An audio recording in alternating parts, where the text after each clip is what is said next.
Meu nome é Zé Mauro, tenho 52 anos, trabalho há mais de 30 dirigindo caminhão. Cresci no interior, filho de gente simples, mas perdi a fé faz tempo. Fui coroinha quando menino, mas a vida foi me endurecendo.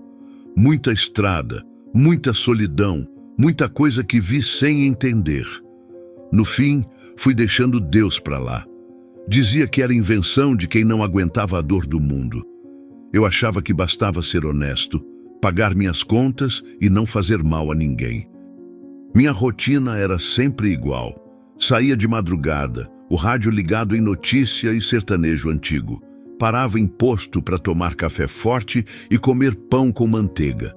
Gostava do cheiro do diesel, do barulho do motor, da sensação de estar indo para algum lugar. Às vezes, quando o sol nascia e o horizonte ficava laranja, eu pensava em como o mundo era bonito. Mas logo lembrava do peso da carga, da pressa, das contas e seguia em frente. Em casa, as coisas eram caladas. Minha mulher, Sandra, sempre foi paciente, mas cansada. Tínhamos um filho, o Daniel, que já morava fora, trabalhando em uma oficina. Quando eu chegava de viagem, ela deixava a janta pronta, mas o assunto não durava muito. A televisão ficava ligada e a gente falava do preço do arroz, da chuva, das notícias. Eu achava que era assim mesmo. Casamento velho é feito de silêncio, pensava. Nunca fui de maldade, só não acreditava em nada além do que via. Quando alguém me falava de fé, eu respondia que caminhão não anda com oração, anda com diesel. Riam, mas eu falava sério. No fundo, eu me achava mais sensato que o resto. A igreja, para mim, era lugar de gente carente, precisando se enganar para seguir em frente. Eu respeitava, mas não me misturava. Às vezes, quando o caminhão quebrava ou quando escapava de um acidente, vinha aquele pensamento rápido: será que tem alguém lá em cima cuidando? Mas eu logo espantava. Dizia para mim mesmo que era sorte, reflexo, experiência. E continuava. Minha mãe, antes de morrer, me pedia para voltar a crer. Eu prometi que um dia iria à missa, só para deixá-la tranquila. Nunca fui. No velório dela, fiquei parado olhando para o caixão, tentando sentir alguma coisa. Nada, nenhuma lágrima saiu. Só um vazio estranho, que eu fingia não perceber. Com o tempo, fui ficando mais fechado. Tinha boa fama na estrada, pagava os pedágios, ajudava quem quebrava, mas por dentro eu era seco. Achava que emoção era fraqueza. Nunca abracei meu filho direito. Não lembrava a última vez que disse "eu te amo" para Sandra. Tudo era mecânico, automático, previsível. Naquela semana, eu estava cansado. O corpo doía e o frete era longo. Tinha prometido chegar rápido, mesmo com o tempo fechado. A estrada era velha, cheia de curvas. Lembro de olhar o retrovisor e ver só o escuro atrás, o barulho constante do motor enchendo o silêncio. Pensei em como tudo na minha vida parecia igual àquilo. Um caminho longo, pesado e sem fim. Eu sempre disse que era um homem justo. Nunca roubei, nunca traí, nunca precisei de ninguém para me defender. Achava que isso já bastava. No fundo, eu tinha orgulho de ser o tipo de pessoa que resolve tudo sozinho. Se alguém pedia ajuda, eu ajudava, mas não por compaixão. Era mais para mostrar que eu podia, que era melhor do que os outros. Gostava de ouvir que eu era confiável, que dava conta de tudo. Isso me alimentava. Eu via gente na estrada rezando antes de dirigir e achava engraçado. Dizia que fé demais deixava o sujeito fraco. Eu acreditava que quem se ajoelha demais esquece de ficar em pé. No meu jeito de ver, depender de Deus era desculpa para preguiça.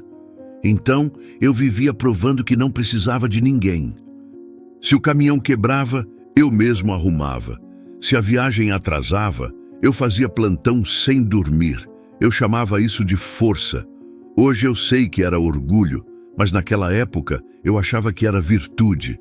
Na oficina, Os rapazes mais novos me chamavam de exemplo. Eu corrigia, orientava, falava da importância de disciplina, de não se deixar levar por emoção. Dizia que sentimento demais atrapalha. E quando alguém desabafava, eu escutava com cara séria, mas por dentro pensava que o mundo estava cheio de gente mole.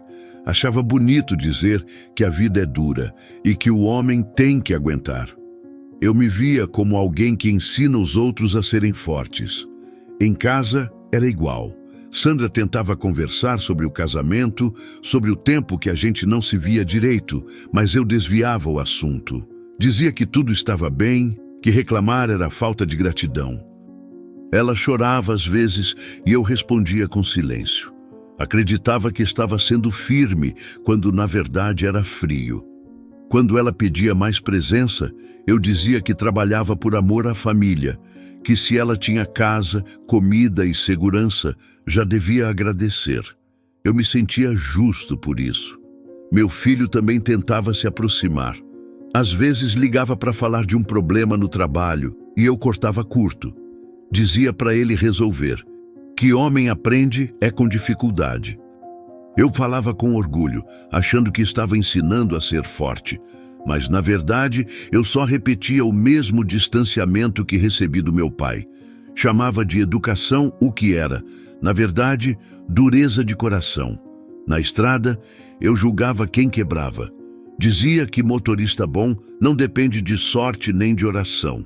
Quando via alguém pedindo ajuda, eu parava, mas saía dali me sentindo superior, como se minha mão estendida fosse medalha para mim mesmo. Gostava de pensar que era o tipo de homem que o mundo precisava, firme, correto, independente. Na minha cabeça, tudo isso era virtude. Eu acreditava que Deus, se existisse, devia gostar de gente como eu. Trabalhador, honesto, sem tempo para drama. Eu me via como exemplo de responsabilidade. Nunca percebi que, no fundo, vivia alimentando o pecado mais perigoso, o de achar que não precisava de ninguém, nem de amor, nem de perdão, nem de Deus. Depois que minha mãe morreu, eu passei a ir à igreja de vez em quando. Era mais para agradar a Sandra. Ela dizia que a fé ajudava a manter o coração limpo. Eu não acreditava muito nisso, mas achava que fazia bem a ela. Então, comecei a acompanhá-la aos domingos. Sentava no fundo, de braços cruzados, observando tudo. As pessoas levantavam as mãos, choravam, cantavam. Eu ficava quieto, tentando entender o que tanto sentiam. Com o tempo, o pastor começou a me cumprimentar. Disse que era bom ver um homem trabalhador ali. Falou que a igreja precisava de gente prática, com experiência de vida. Aquilo mexeu comigo. Eu gostava de ouvir que era útil. Logo me ofereceram para ajudar com transporte, consertar coisas, organizar eventos. Eu aceitei, não por fé, mas por dever. Achava bonito ser reconhecido como alguém que faz, não só que fala. Eu chegava cedo para abrir o portão, conferia o som, arrumava as cadeiras, dava ordens, organizava os jovens, controlava o tempo das apresentações. O pastor me chamava de braço direito. Eu dizia que só fazia o necessário, mas por dentro eu sentia orgulho. Comecei a gostar do respeito. As pessoas me ouviam, pediam conselhos, falavam que eu era um exemplo de firmeza. Eu repetia sempre que fé de verdade é disciplina, não emoção. Sandra ficava feliz de me ver envolvido. Dizia que eu estava mudando. Eu deixava ela acreditar. Mas, na verdade, eu não orava. Não buscava nada. Eu apenas mantinha tudo funcionando. Gostava da ordem, da sensação de controle. Quando via alguém se emocionando demais, eu olhava com desconfiança. Achava exagero. Dizia para mim mesmo que aquilo era fraqueza espiritual, que Deus devia preferir os discretos, os equilibrados. Os jovens gostavam de conversar comigo. Eu falava de trabalho, responsabilidade, casamento, sempre com tom de autoridade. Dizia que o homem de fé mostra Deus pelas atitudes, não pelas palavras. E todo mundo concordava. Isso me deixava satisfeito. Eu via o pastor como um amigo, mas também como alguém que falava demais de amor e pouco de regra. Às vezes, eu pensava que ele devia ser mais firme com as pessoas, que faltava disciplina. Em casa, eu continuava o mesmo. Chegava cansado, com o peso das viagens, mas ainda assim corrigia a Sandra quando ela esquecia algo da igreja. Dizia que servir a Deus exige excelência. Ela respondia com paciência, mas com um olhar que eu fingia não notar. Às vezes, ela tentava me abraçar e eu desviava, dizendo que estava suado. Eu achava que o amor se provava com presença e trabalho, não com toque. Aos poucos, virei referência. Ninguém via minhas falhas. Eu também não. Eu me via como pilar, alguém confiável, firme, respeitado. Sentia que cumpria um papel importante para Deus, mesmo sem me emocionar com Ele. No fundo, eu acreditava que o céu devia funcionar como a igreja, cada um no seu lugar, tudo sob controle, sem bagunça. Só que às vezes, quando o culto acabava e o templo ficava vazio, eu ficava parado olhando o altar, sem saber por quê. Era uma sensação estranha, um buraco pequeno por dentro. Passava rápido, mas deixava um silêncio que eu não sabia explicar. Era uma quarta-feira à noite. Chuva fina caía na estrada. Eu tinha saído de um culto rápido, onde tinha dado umas instruções para o pessoal da equipe de som. Tinha reclamado que estavam demorando demais para montar os cabos. Disse que Deus merece excelência e que ali parecia tudo improvisado. Falei mais duro do que devia, mas na minha cabeça eu só estava sendo firme. Sandra me esperava em casa, mas eu tinha aceitado uma entrega urgente. Era longe, pela BR-116. Eu gostava dessas viagens longas. Sozinho, no escuro, só eu e o caminhão. Dava uma sensação boa de controle, de silêncio.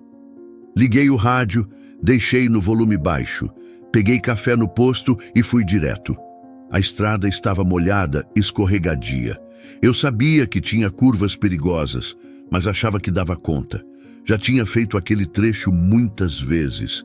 Tinha passado dos 50, mas me sentia forte, experiente.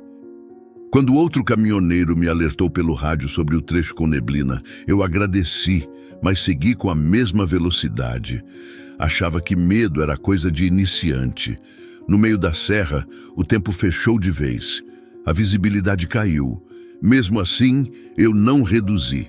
A carga era pesada, mas eu confiava no freio, no motor, em mim. Foi aí que vi o carro pequeno vindo na contramão, tentando ultrapassar. Era um erro dele, claro. Eu bufei e segurei firme o volante. Em vez de frear de leve, joguei pro acostamento. Foi instinto.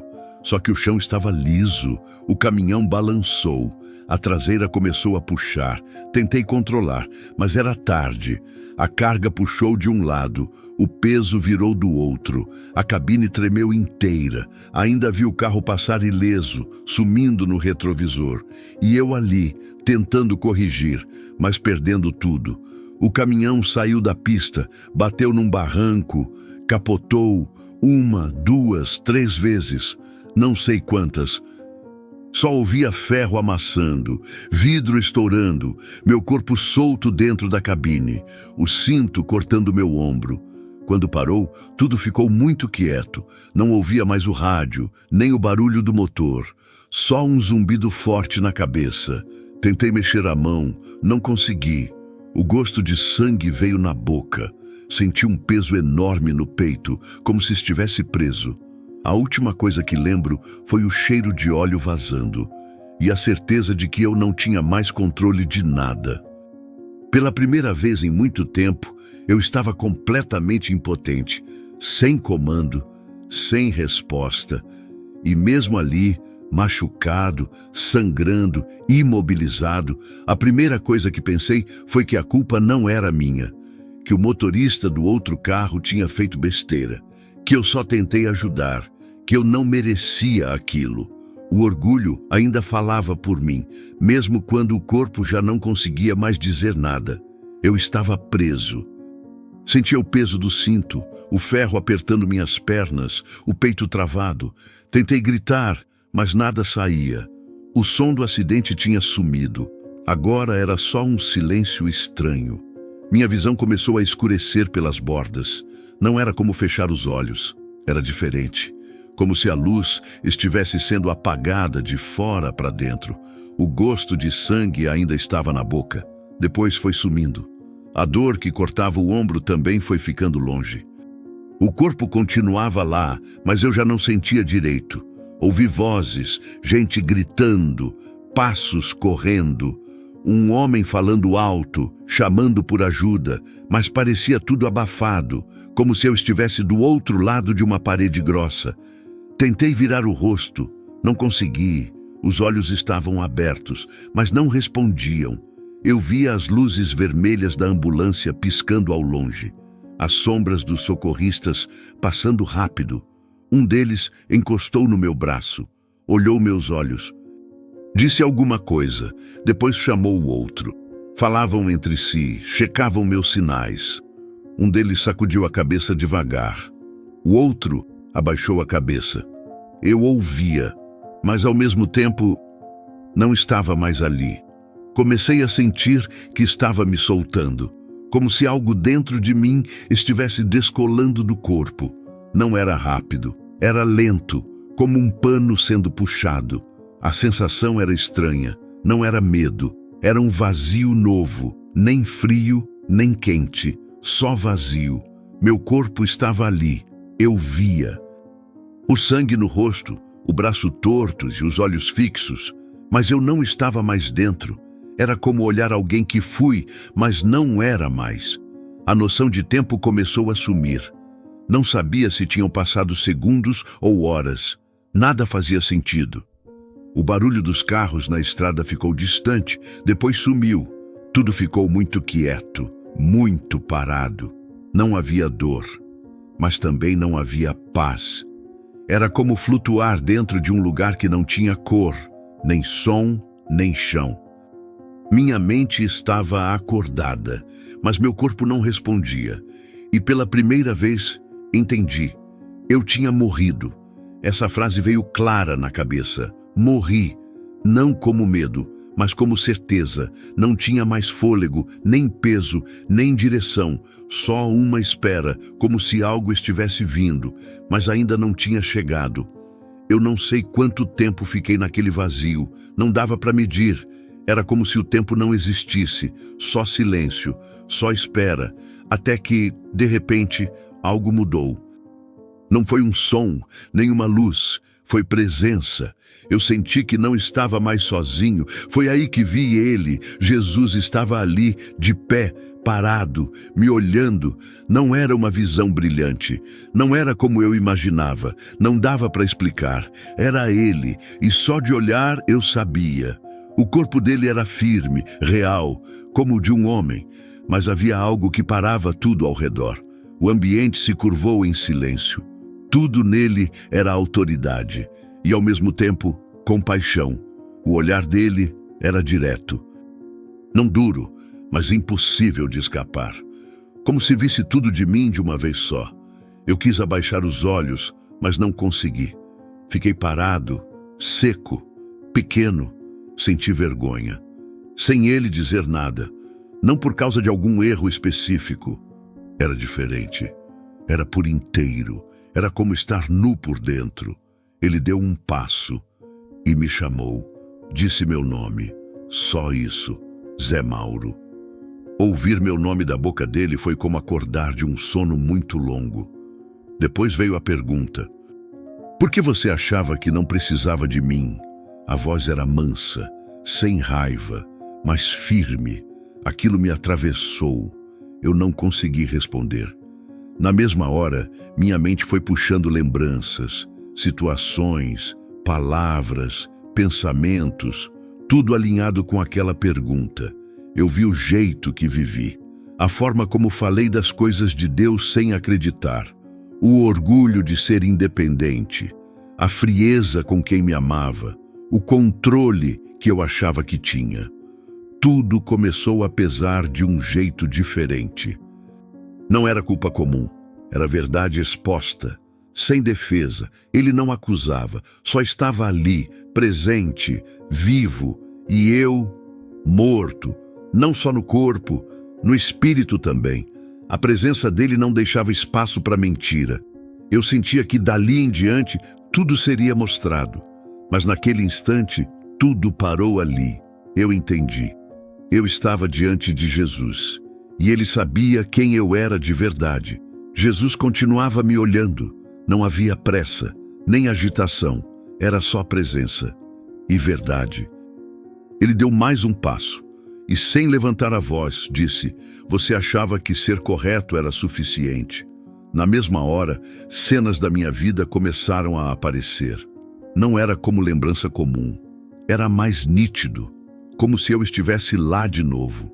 Vi eu mesmo, sentado no fundo da igreja, braços cruzados, julgando quem chorava no culto. Eu não dizia nada, mas por dentro achava tudo exagero. Depois, me vi dando bronca nos jovens do som, com aquele tom de superioridade. Não era correção, era desprezo disfarçado de zelo. Eu me sentia melhor. Via Sandra tentando conversar comigo, me oferecendo carinho, eu rejeitando com silêncio, sempre com justificativa na ponta da língua, que estava cansado, que não era hora. Vi meu filho, no dia em que me ligou contando que tinha sido demitido. Eu só disse: "Homem aprende na dificuldade." E desliguei. Jesus disse: "Você ensinou frieza, chamou isso de força." Eu continuei vendo. Uma irmã da igreja chorando no banco. Eu passando por ela, fingindo não ver, depois dizendo que emoção demais era sinal de imaturidade. Você afastou corações com palavras secas e achou que isso era firmeza. Vi às vezes que alguém falava de oração e eu zombava por dentro, achava perda de tempo. Eu dizia que Deus queria atitude, não sentimento. Você viveu como se não precisasse de mim. Aquilo me quebrou. Vi o olhar da Sandra no dia do nosso aniversário de casamento. Eu esqueci a data. Dei uma desculpa qualquer. Ela sorriu, mas os olhos ficaram baixos. Você confundiu ausência com responsabilidade. Chamou abandono de cuidado. As cenas continuavam. Não eram escândalos. Não tinha nada chocante. Mas tudo era pesado. Porque eu via agora o que nunca quis ver. A dureza, o orgulho, a distância. E o pior, eu achava que estava certo.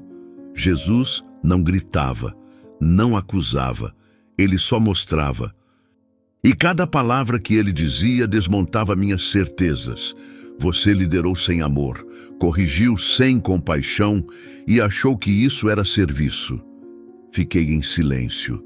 Já não tinha onde me esconder. Eu vi que meu pecado não era visível, mas era profundo. Ele estava em tudo, no jeito que eu tratava, no que eu pensava, no que eu evitava sentir. Era orgulho, disfarçado de firmeza, era controle, chamado de responsabilidade, era frieza, vendida como maturidade. E aquilo estava matando minha alma. Eu caí por dentro, sem força, sem desculpa. Pela primeira vez eu entendi quem eu era de verdade. Eu estava de joelhos. Não lembro de ter me ajoelhado, mas estava. Não tinha mais palavras, nem pensamento claro. Era só um vazio dentro do peito, um reconhecimento pesado de tudo o que eu fui. Jesus se aproximou. A presença dele não afastava o peso, mas dava sentido a ele. Ele olhou para mim de novo e disse: "Você está vendo agora." Eu balancei a cabeça. Era tudo o que eu conseguia fazer. Depois ele falou: "Eu te perdoo." Essas 3 palavras entraram fundo, como algo que eu nunca soube que precisava. Eu chorei, pela primeira vez, de verdade. Não era emoção, era entrega. Fiquei ali, quieto, esperando o fim, ou talvez um descanso. Eu não sabia, mas ele continuou: "Você vai voltar." Na hora, meu coração apertou. Eu não queria, ou talvez não achasse que podia. Mas ele não perguntou, ele só disse: "Você vai falar?" vai mostrar, vai corrigir, vai amar. As palavras eram simples, mas carregavam um peso santo. Vai dizer aos que vivem como você viveu, que não é força, é dependência. Eu não respondi. Não tinha mais argumentos. Só um sim por dentro. Um sim que não era de boca, era de alma. Ele colocou a mão sobre o meu ombro. O toque era firme. Não havia arrepio, nem brilho. Era real. Eu senti algo mudando. Como se algo estivesse sendo marcado dentro de mim. Não era culpa, nem medo. Era propósito. Ele disse a última frase. Você tem uma nova chance. Use. No segundo seguinte, a presença dele começou a se afastar. Não porque ele queria, mas porque eu estava sendo puxado. Não vi túnel, nem clarão. Só senti que estava sendo levado de volta, como quem é devolvido. Meu corpo começou a pesar. O som voltou, aos poucos. Primeiro vozes distantes. Depois, um toque no peito. Depois, dor. Respiração forçada, abri os olhos, luz forte, gente correndo. Mas dentro de mim, tudo estava em silêncio. E eu sabia, eu fui enviado. E não era mais o mesmo. Quando acordei no hospital, mal conseguia mexer os braços. Tinha tubos, pontos, ferros no corpo. Mas a dor que mais pesava não era física, era outra. Fiquei alguns dias em silêncio. O pessoal vinha visitar, o pastor apareceu, orou comigo, eu escutava, agradecia, mas não falava muito. Estava digerindo tudo. Sandra ficou ao meu lado desde o primeiro dia. Dormia sentada, segurava minha mão, mesmo quando eu não reagia. Uma noite, com a voz fraca, pedi desculpa, só isso. Ela chorou, não falou nada, mas não soltou minha mão. Depois de um tempo, tive alta. Fui para casa de cadeira de rodas. Não conseguia fazer nada sozinho. Isso me ensinou muita coisa. Cada banho que ela me dava, cada vez que meu filho me ajudava a sentar, eu lembrava de tudo que eu dizia antes. Que homem tem que se virar. Que pedir ajuda era fraqueza. Um dia chamei o Daniel para conversar. Pedi perdão. Falei das vezes que fui duro, que cortei ele quando mais precisava. Ele ficou quieto, depois disse que não esperava ouvir aquilo. Me abraçou. Voltei para a igreja com vergonha. Não entrei como antes, mandando e organizando. Fiquei no banco, quieto. O pessoal veio me cumprimentar. Falaram que era milagre eu estar vivo. Eu só respondia com a cabeça. Não me sentia pronto para falar. Com o tempo, fui me aproximando diferente. Em vez de corrigir, comecei a ouvir. Quando alguém vinha chorar, eu deixava chorar. Quando alguém errava, eu respirava fundo antes de falar. Teve um domingo em que o jovem do som se atrapalhou todo. Antes, eu teria chamado a atenção na frente de todo mundo. Dessa vez, esperei o culto acabar. Fui até ele e disse que estava tudo bem, que o mais importante é o coração com que a gente serve. Ele ficou surpreso, sorriu aliviado. Passei a orar com Sandra. A gente se senta na varanda e fala com Deus em voz baixa. Às vezes, fico em silêncio, só ouvindo ela orar. Ainda erro, ainda me pego pensando como antes, mas agora eu percebo e volto. Peço perdão, corrijo. Alguns irmãos da igreja dizem que eu estou mais calado. Eu sorrio e digo que estou aprendendo a escutar. A mudança não foi mágica, foi diária, ainda é, mas é real. Não sou mais o homem que achava que tudo dependia de mim. Hoje eu sei, eu dependo de Deus, do amor dele, da graça que me alcançou, e eu sigo, um dia de cada vez, com temor, com gratidão, com verdade. Meu nome é Zé Mauro, tenho 52 anos, eu morri. Por 16 minutos, meu coração parou. O corpo apagou. E minha alma foi levada a um lugar onde nada se esconde. Eu vi Jesus. Ele me mostrou quem eu era de verdade. Não um assassino, não um ladrão, mas um homem frio, orgulhoso, que chamava dureza de força, que chamava indiferença de responsabilidade. Eu achava que era justo, que fazia tudo certo, que ser trabalhador, honesto e firme bastava. Só que lá diante dele, isso não valeu. O que ele me mostrou não foi um erro, foi uma raiz, um jeito inteiro de viver sem amor, sem dependência, sem arrependimento. O pecado que quase me levou foi o mais difícil de enxergar. O orgulho disfarçado de virtude. O orgulho de não precisar de ninguém, nem das pessoas, nem de Deus. Eu vivi muitos anos assim, corrigindo os outros, julgando por dentro, fingindo firmeza enquanto negava carinho, presença, compaixão. E o pior, achando que Deus aprovava, mas Ele não aprovava. Jesus me perdoou, me deu outra chance e me mandou de volta com uma missão: falar com você. Não importa se você vai à igreja, se tem ministério, se ajuda os outros, se o teu coração está duro, se a tua fé é só aparência, se você vive no automático. Olha para dentro. A pergunta que Jesus me fez ainda me atravessa. Por que você achava que não precisava de mim? Eu te pergunto agora, você acredita em Jesus, mas acredita mesmo? Ou só carrega o nome? Se essa história chegou até você, não foi por acaso. Escreve o teu nome aí nos comentários, se você também crê que Jesus ainda fala conosco. E se puder, coloca a cidade e o horário em que você está assistindo. Quero ver até onde essa mensagem alcança. Eu sou só um homem comum, um caminhoneiro que morreu numa curva e voltou com os olhos abertos. Hoje eu vivo pedindo perdão. Hoje eu abraço. Hoje eu escuto. Porque agora eu sei, o amor é mais forte do que a razão. E o orgulho pode parecer firmeza, mas ele separa você de Deus. Cada gesto importa, cada palavra conta, o perdão salva e a dureza mata por dentro. Que essa mensagem te encontre inteiro e te deixe com aquele silêncio que só a verdade faz.